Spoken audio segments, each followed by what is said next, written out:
একটা ১৪ বছরের ছেলের গল্প শুনবেন।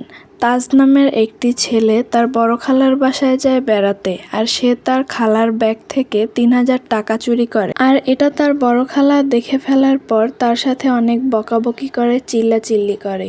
আর এই কারণে ওই ছেলেটা টেবিলের উপরে ফল কাটা ছুরি এনে তার খালার পেটের ভিতরে ঢুকিয়ে দেয়। তৎক্ষণাৎ তার খালা মাটিতে লুটিয়ে পড়ে। আর এই কাহিনীটা শুনে তার ছোট খালা চলে আসে। সে তার ছোট খালার সাথেও সেম কাহিনী করে, শুধু সে ছুরি দিয়ে আঘাত করেই শান্ত হয়নি, দৌড়ে কিচেনে গিয়ে শিলপাটা এনে তাদের মাথা থেঁতো করে দেয়। আর এরপর তার খালার ছেলের জামা কাপড় পরে টাকা নিয়ে বের হয়ে যায়। আর টাকাটা কেন নিয়েছে জানেন? পুরনো সাইকেল কেনার জন্য। অথচ খালাদের কাছে কিছু আবদার করলে তারা কিন্তু জীবনটা উজাড় করে দেয়। আর কি একটা জেনারেশন আসছে রে ভাই, এখন তো বাচ্চাদের কিছু বলতেও ভয় লাগে, কখন না জানি কি করে ফেলে।